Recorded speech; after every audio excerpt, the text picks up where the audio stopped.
Halo, selamat datang kembali di podcast Ruang Mitra Perempuan, di mana perempuan punya cerita. Kali ini narasumber kita adalah Mbak Enda, seorang mantan aktivis pekerja migran. Namun sekarang beliau punya kesibukan yang lain. Kita akan banyak cerita, menggali cerita dari pengalaman beliau. Mbak Enda, apa kabar? Baik, Manila. Terima kasih. Terima kasih sudah datang hari ini. Nah, kita ingin belajar dari pengalaman Mbak Endah ya tentang bagaimana dulu menjadi aktivis pekerja migran dan lain sebagainya. Namun sebelum itu boleh ini kasih tahu dulu apa kesibukannya akhir-akhir ini Mbak Endah. Kalau akhir-akhir ini saya fokus ke anak saya yang inklusi dan saya sedang merawat ayam, Mbak, pelihara ayam kampung. Nah, itu untuk Ya. ini sumber pendapatan. Oh iya, untuk sumber Oke. pendapatan. Baik, luar biasa. Masih menyempatkan diri untuk itu. Ya, Mbak Enda, saya dengan Mbak Enda ini punya cerita yang sangat inspiratif sebenarnya buat perempuan yang lain. Jadi mempunyai putra yang terkategori inklusif tadi, sementara Mbak Enda adalah perempuan kepala keluarga. Ya, Ya, betul. ini menarik tuh. Jadi apa sih tantangan? Mohon maaf ini langsung ke tantangan. Apa sih tantangan memerankan dua hal itu? Satu pada putra yang inklusif, yang kedua status sebagai perempuan kepala keluarga. Sebagai perempuan kepala keluarga dulu ya. Boleh. Ya, karena saya punya 2 anak cowok Ya. yang selisihnya 11 tahun. Wow. Ketika menjalankan kehidupan sehari-hari itu, ibu sebagai kepala keluarga yang harus bekerja, Ya. itu kadang kalau kerja siang saja kadang tidak cukup, Pak. Karena hidup di kota itu sangat tidak mudah.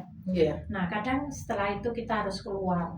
Suara-suara sumbing itu sangat beda dengan orang yang punya suami, Mbak Nela. Oke. Jadi, tapi ya itu nggak tahu jadi budaya atau apa. Karena banyak juga orang-orang di sekeliling itu masih menormalisasi, menertawakan perempuan yang sedang berjuang.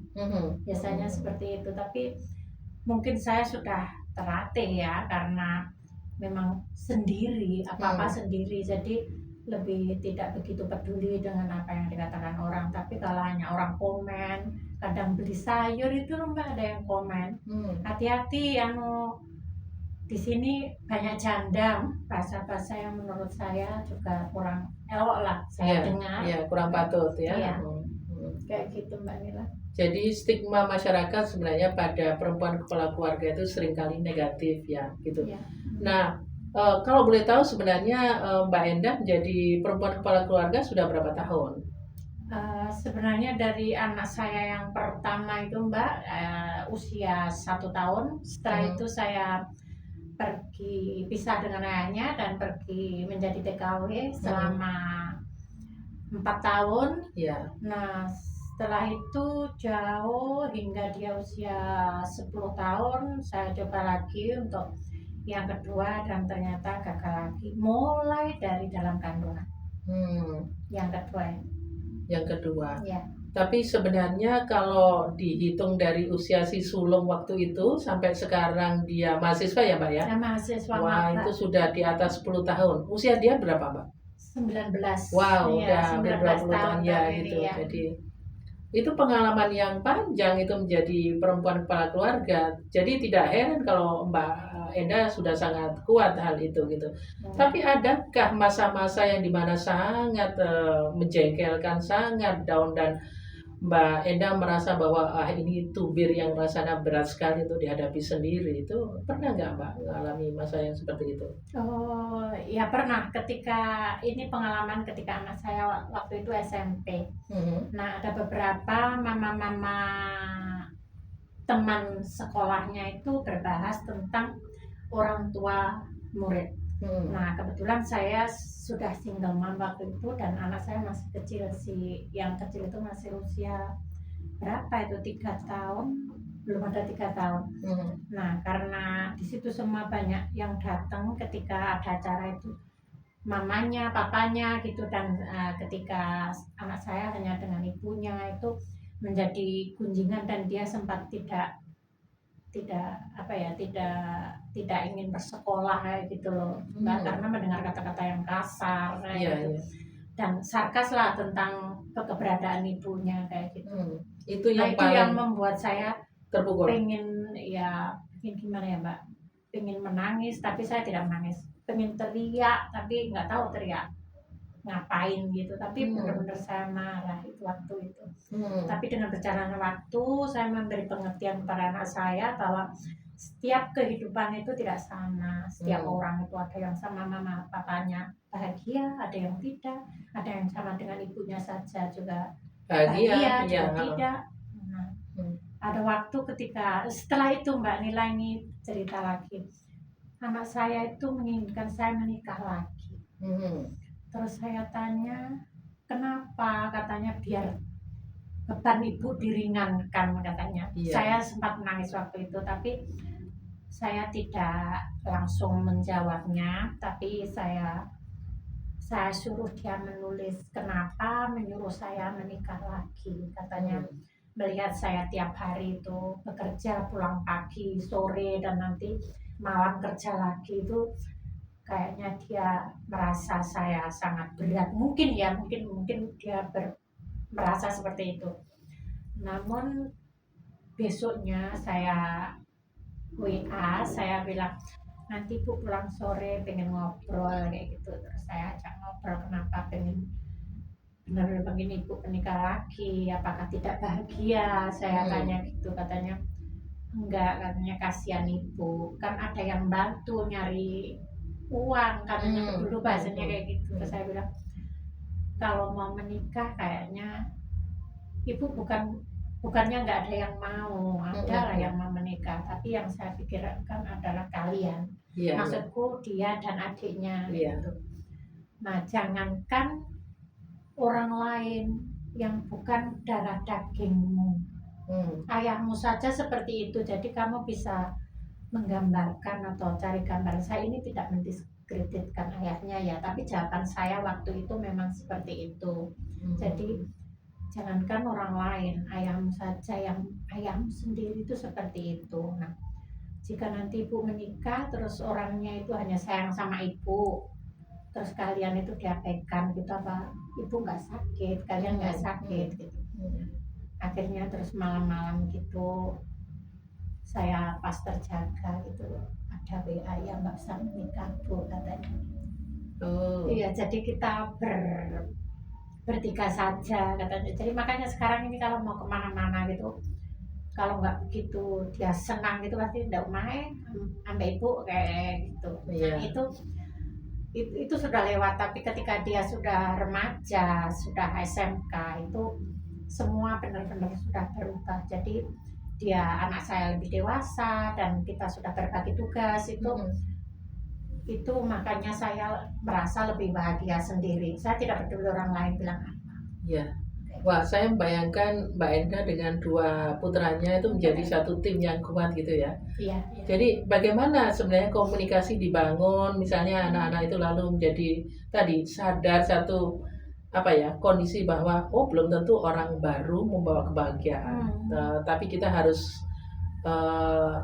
cukup waspada karena belajar dari yang masa lalu gitu. Bagaimana Mbak mengajarkan hal itu menjadi kesadaran mereka ya Mbak?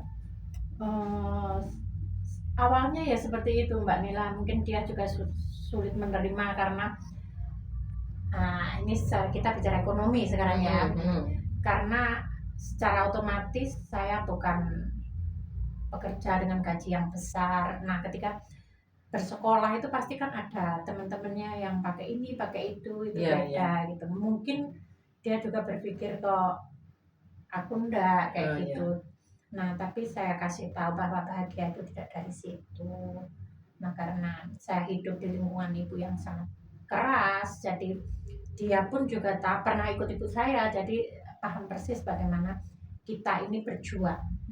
Dan dulunya anak saya itu jarang sekali ngobrol Mbak, bahkan sampai sekarang pun dia sangat diam. Tapi ngobrol dengan Mbak Enda sebagai ibunya, maksudnya atau itu ngobrol juga dengan orang lain? Temannya, dengan orang lain juga sangat cenderung pendiam. Iya, cenderung pendiam. Sampai sekarang pun iya, tapi karena saya ini orangnya cerewet, jadi ngobrol. Dan alhamdulillah Mbak Nila, mulai pasca yang saya bilang tadi dibully temennya di sekolah karena nggak ada ayahnya tadi, Iya.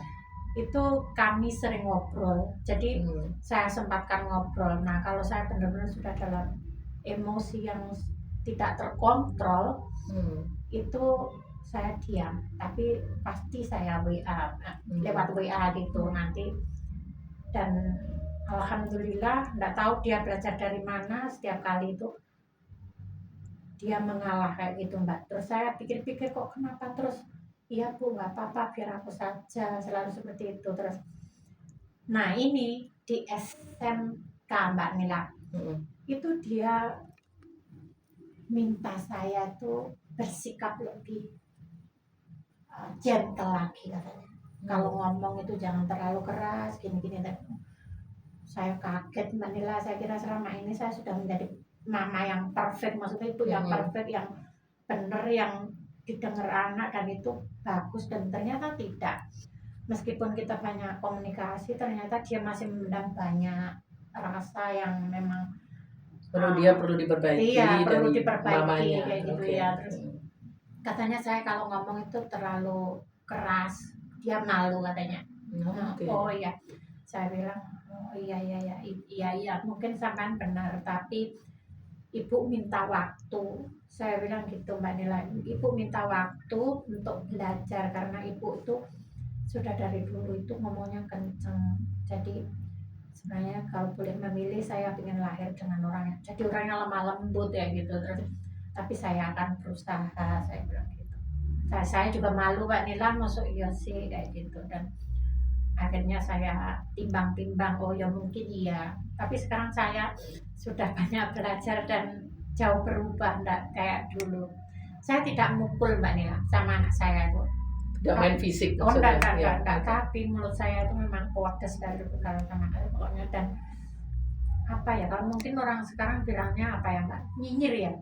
Oh, mungkin ke kategori itu mungkin. Karena saya dulu itu orangnya yang dulu itu mungkin karena saya kerja sangat keras ya, jadi piring pecah itu dulu saya marah Mbak Ila. Saya marahin bapak itu kurang hati-hati, itu tidak, intinya tidak ada awareness apa-apa kayak gitu. Jadi ketika makin kesini ya itu setelah ditegur anak saya itu, saya oh iya sih mau mek piringnya gitu, lama-lama ya seadanya gitu. Sedangkan anak saya tidak menuntut, jadi sekarang ini kami lebih jauh seperti sahabat, tidak seperti ibu sama anak gitu. Gitu. Dan saya sangat mengapresiasi dia, sangat luar biasa. Meskipun emaknya sendirian, dia berbagi tugas Manila. Oh kalau saya kerja itu dia ngeramut adiknya. Waktu kecil itu kalau ngeramut adiknya, mandiin, depoin semua ya itu tanggung jawab saya jadi bebannya waktu itu. Nah, berbagi beban. Nah, dan ketika SMP kelas 3 itu kan COVID Mbak ya. Nah saya waktu itu kecelakaan. Dia meramut saya itu seperti kecelakaan lalu lintas. Kecelakaan lalu lintas ketika waktu itu saya jadi relawan COVID. Dia meramut luka-luka saya itu sampai ganti popok, semua dia yang meramut. Nah dia ini luar biasa ketika gede ini, semoga nanti dilancarkan semua impian. Amin. Wah luar biasa. Dia seperti menggantikan satu peran yang seharusnya dilakukan oleh orang tua, tapi dia mengambil tanggung jawab itu gitu. Bagaimana dia bisa sedewasa itu Mbak? Sebenarnya apa rahasianya, kebiasaan atau pembiasaan apa yang Mbak Endah tanamkan ke dia sehingga misalnya dia harus merawat adiknya dengan sukarela dan sebagainya gitu? Gimana Mbak? Saya kira banyak ngobrol Mbak Nila ya. Oh belum saya kasih tahu. Dia itu mulai merawat adiknya itu ketika adiknya bayi Mbak, usia 5 bulan. Dia kelas 5 SD. Jadi pagi itu berangkat antar semua sekolah. Nanti dia pulang sekolah naik gojek, gendong adiknya pulang. Kayak gitu. Dan nyampe di rumah, nanti biasanya saya nyampe di rumah jam 5 atau maghrib. Dia sudah main sama adiknya, dia sudah mandi, sudah nyuci bajunya sendiri. Itu nah mungkin karena tempaan juga dari kecil dia, karena pisah dengan saya ya, mulai ikut saya kelas 5. Jadi ketika waktu itu, tapi dia sangat apa ya Mbak, sangat sangat beda dengan anak-anak yang lain karena baru belajar kenal saya dan saya juga belajar kenal dia. Nah itu selama 6 bulan itu kencang saya Mbak, seperti punya saya ikut NGO gitu. Jadi jamnya itu harus Ketat. iya sangat ketat itu di kelas satu semester lah di kelas 5 itu. Dia mungkin stres kurus waktu itu Mbak. Jadi, tapi setelah itu nilainya anjlok. Nah, saya bilang kok gini nilainya. Terus itu saya banyak evaluasi sih, saya banyak tanya ke teman-teman yang ngajar anak-anak saya begini. Wah itu Mbak beratnya ternyata membersamai anak sekolah dan bekerja itu wow berat ya, sangat berat. Makanya saya kalau lihat anak mama-mama yang anaknya inklusi dan masih happy Mbak dan masih juga bekerja itu wah luar biasa.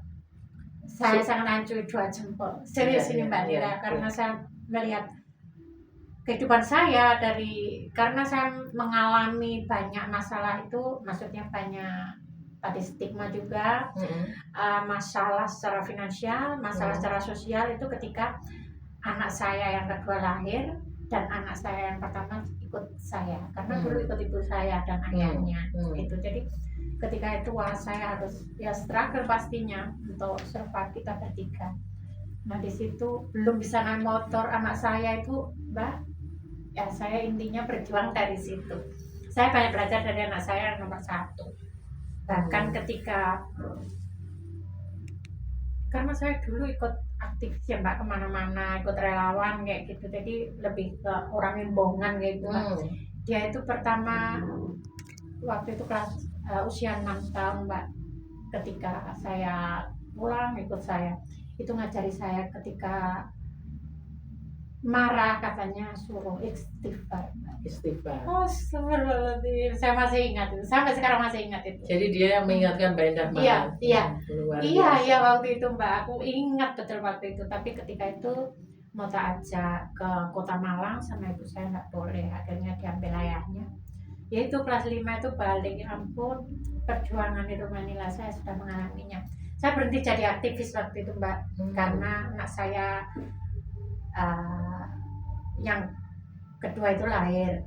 Nah, dan saya harus kerja waktu itu, dia minum susu luar biasa. Tapi setelah itu saya aktif lagi ketika anak saya umur hampir 1 tahun, aktif lagi di teman-teman migran. Jadi saya berkelompok dengan teman-teman purna migran.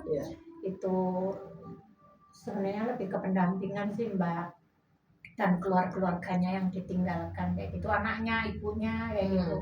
Itu ada beberapa titik waktu itu ada di Donomulyo sendiri karena saya asli Donomulyo, di Kalipare, sampai di Blitar waktu itu intinya kan gitu. Ya, saya tinggal bayangkan anak saya itu 1 tahun dan usia kelas 6. Sebenarnya begini Mbak, kita belajar mengenai perempuan kepala keluarga ini dari langsung pengalaman Mbak Endah gitu. Ada stigma dari masyarakat gitu. Tapi kalau misalnya dari sisi pemerintah pengambil kebijakan, ada nggak sih sebenarnya ruang yang diberikan lebih luas itu untuk pengakuan pada peran-peran perempuan kepala keluarga gitu yang sejauh Mbak Endah tahu? Untuk sekarang ini belum begitu banyak Mbak. Ada yang mungkin ada satu, biasanya hanya beberapa yang mereka ada koneksi, biasanya tidak ada, bahkan mereka tidak tahu dan ditinggalkan, bahkan apa ya Mbak, yang harusnya menjadi prioritas untuk ibu-ibu kepala keluarga gitu diambil alih, biasanya untuk saudaranya ini kayak gitu. Sehingga teman-teman atau ibu-ibu lain yang harusnya mendapatkan haknya itu kadang-kadang tidak mendapatkan. Dan bahkan untuk apalagi acara-acara kadang-kadang juga tidak dilibatkan. Tidak dilibatkan, biasanya seperti itu.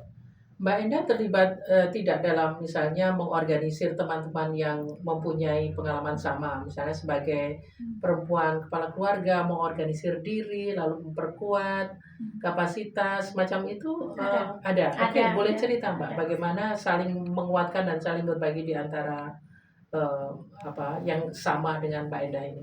Oh iya, dulu saya ada empat teman, empat orang termasuk Hmm. saya itu tiap kali sering ya curhat-curhatan. Sebenarnya tidak curhat-curhatan kami karena kami sudah tidak bercurhat sebenarnya. Bagaimana cari uang intinya Iya, itu. oke, Nah, iya, iya. intinya itu. Nah, akhirnya kita Mengatasi masalah iya ekonomi. iya Oke. mengatasi masalah ekonomi karena Hmm. biasanya pasti kesulitannya di ekonomi. Kalau mungkin adalah single mom atau single mom itu yang menengah ke atas tidak akan kesulitan, Mbak. Tapi Iya. kalau yang menengah bawah itu kebanyakan adalah kesulitan di finansial. Hmm. Nah, akhirnya kita sering ngumpul terus, dan saya melihat waktu itu teman-teman itu banyak yang punya produksi apa ya, homemade kayak gitu, Mbak ya. Ada yang kerajinan, ada yang makanan kayak Produk gitu pangan ya. ya. Kadang ditawar-tawarkan, oh kenapa kita tidak bisa bikin satu kelompok, tidak banyak tidak apa-apa, kamu bikin aku beli, dia bikin kamu beli, nanti kan lama-lama menyebar gitu. Iya, Nah, iya. Oke. sekarang sudah lumayan Sekarang udah ya. jalan. Oke. Dan saya sendiri waktu itu karena sering sakit-sakitan di awal itu, terus saya awalnya seketika saya pasca kecelakaan itu saya ngeramut tanaman, Mbak. Saya ngeramut anggrek. Saya Iya. sempat jualan itu beberapa tempat 3-4 tahun ya, tapi ketika pindah rumah saya tertarik untuk meramut ayam tadi. Oke, Ya, oke. nah kenapa ayam? Karena di sekitar teman-teman ini juga biasanya nyari telur ayam kampung katanya kayak gitu, saya buat jamu lah, yang buat inilah kayak Iya. gitu. Akhirnya kenapa saya tidak meramut ayam kampung gitu. Terus akhirnya ke ibu saya minta ayam, saya ramut dari kecil itu sampai gede, sekarang ini sudah hampir berjalan 2 tahun, Mbak Mila. Iya. Jadi kita punya produk, teman-teman beli, tapi sekarang ya sudah di yang lain, meskipun tidak satu kelompok itu sudah ada banyak order kayak gitu. Iya. Iya. Oke, jadi sebenarnya ada circle meskipun Ada. kecil yang saling menguatkan gitu ya. Meskipun dibuka dengan sektor ekonomi gitu ya. Iya. Tapi tadi saya dengar dari cerita Mbak Enda bahwa yang berat secara sosial itu adalah melawan stigma gitu ya. Iya. Apakah teman-teman yang lain juga mengalami hal yang sama, Mbak? Iya, tapi mungkin mereka teman-teman yang lain lebih drama, Mbak, karena mungkin biasanya kadang-kadang keluarganya pun tidak support. Iya, tidak support. Jadi support system di sekitarnya itu kurang bagus mungkin ya kayak gitu. Kalau saya kan memang hanya bertiga, jadi tidak ada. Kadang-kadang mungkin si ipar lah, si anu lah, kayak gitu. Masih dan kayaknya itu lebih sakit lah. Saya dengar cerita-ceritanya itu kayak gitu. Jadi sebenarnya kalau pada masyarakat luar yang tidak paham mengenai bagaimana strugglingnya perempuan kepala keluarga, sebenarnya apa yang ingin Mbak Enda suarakan agar masyarakat punya pandangan yang berubah, cara pandang terhadap single mom gitu, apa yang harus disuarakan? Ya sebenarnya single mom itu tidak selamanya negatif. Iya. Dan itu bukan sebuah kegagalan menurut saya, karena siapa sih yang punya cita-cita menjadi single mom? Betul. Nah tapi ya takdir orang kan beda-beda, Mbak Nila ya. Nah ketika orang itu menganggap itu adalah sebuah aib dan lain sebagainya, saya juga kurang sepakat. Terus ya marilah kita kalau sesama perempuan, saya kira sangat paham, menjadi ibu saja meskipun punya suami itu juga luar biasa perjuangannya. Apalagi sendirian mencari nafkah dan momong anak ya. Terus mengerjakan pekerjaan rumah, semuanya harus diselesaikan sendiri, dipikir sendiri, itu tugas yang sangat berat dan tidak mudah itu. Bahkan harus mengapresiasi sebenarnya kalau melihat teman-teman yang single mom itu berjuang. Jangan pulang sore dikira di bawah siapa ya, naik Gojek dikira dijemput siapa, maksudnya diomongin dijemput Iya, siapa kayak iya, gitu, nggak usah lah seperti itu. Karena nggak usah berprasangka iya nggak kalau usah nggak tahu berprasangka, gitu ya. karena saya sebagai single mom sangat yakin sekali bahwa ketika single mom itu melakukan sesuatu, itu prioritas adalah anak-anak, perut anak-anak dan sekolah anak-anak. Itu yang saya tahu dan saya alami. Juga circle saya sebenarnya juga begitu. Oke. Seperti Kalau itu supporting aja. system yang dibutuhkan oleh kelompok single mom seperti Mbak Enda ini apa? Misalnya tadi Mbak Enda mengatakan bahwa harus ada pengakuan dari pemerintah dan diberikan ruang gitu ya. Saya juga berpikir mungkin Mbak Enda kepikir yang lain. Misalnya supporting psikologi bersama untuk apa gitu. Bagaimana Mbak Enda memikirkan hal-hal yang semacam itu? Sebenarnya waktu itu juga kepikiran sih, karena banyak teman-teman yang keren-keren dengan Mbak. Tapi kadang-kadang ketika aku mau berkumpul, mau bareng-bareng ngumpul gitu, hari ini aku kerja gitu. Nah, saya fleksibel sih. Nah, saya pingin Mbak itu ada ruang-ruang seperti sebenarnya untuk mental health penting kan Mbak. Juga lebih ke kepemimpinan itu Mbak yang sering kita dengar itu. Bagaimana perempuan itu memimpin dirinya sendiri, kemudian mungkin memimpin lingkungan terkecil dan mengajak teman-temannya menjadi mereka yang kuat kayak gitu Mbak. Katakanlah gini Mbak Enda, pertanyaan terakhir ini ya. Saya kan dari Ruang Mitra Perempuan, satu lembaga yang ya berusaha berpeduli pada perempuan gitu. Sebenarnya misalnya cara konkret saja gitu, apa sih yang bisa Ruang Mitra Perempuan ini kontribusikan pada teman-teman single mom seperti Mbak Enda ini gitu? Kira-kira apa ya? Terima kasih sekali Mbak Nila.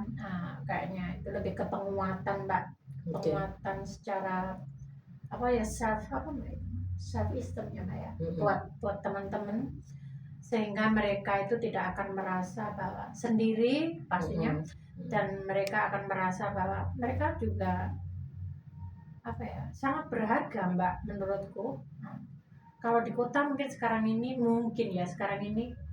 sudah ada ya program-program katanya khusus untuk perempuan, tapi saya belum menyentuh pada titik yang saya bilang tadi, yang memang sangat menengah ke bawah dan minim akses tadi. Informasi biasanya Mbak, informasi itu hanya dikit, mungkin hanya sampai di kelurahan, di orang-orang yang memang sering ke kelurahan kayak gitu. Yang lainnya kadang tidak tahu, dan mereka masih tetap tertatih-tatih berjuang dengan stigma yang negatif, dengan perjuangan yang sepertinya tidak lulus-lulus kayak gitu Mbak. Oh keren Mbak Nila tawarannya, nanti luar biasa. Mudah-mudahan itu tawaran, mudah-mudahan kita bisa berbuat sesuatu setidaknya seperti tadi, sedikit demi sedikit kita mengenali diri untuk self healing, membangun self esteem seperti Mbak Enda tadi katakan, dan mudah-mudahan Rumpun bisa berbagi resourcesnya dengan teman-teman yang seperjuangan dengan Mbak Enda, karena apa namanya ya, menjadi single mom itu bukan pilihan, tapi itu adalah fakta yang harus kita hadapi dan itu sudah dilakukan. Dan makna perempuan kepala keluarga itu saya pikir bukan hanya single mom, tapi ada juga perempuan-perempuan single yang harus bertanggung jawab pada keluarganya. Itu sementara meskipun ada laki-laki di sampingnya gitu, dengan aneka ragam alasan. Teman-teman sekalian, kita sudah banyak belajar dari Mbak Endah, narasumber kita hari ini, bagaimana perjuangan seorang single mom yang itu tidak mudah dan itu bisa berlapis dibandingkan dengan mereka yang punya pasangan, sebagaimana juga diterima oleh masyarakat, bagaimana kondisi idealnya seperti itu. Namun demikian kita bisa belajar banyak bahwa apapun kondisinya, itu adalah fakta yang terbaik yang bisa mereka lakukan dan tidak ada tempat buat kita untuk menstigma gitu. Jadi sesama perempuan harus saling menguatkan, dan Rumpun mencoba untuk berkontribusi dalam hal ini kalau diterima oleh kelompok mereka. Terima kasih Mbak Enda. Terima kasih Mbak Nela. Senang sekali. Sampai jumpa.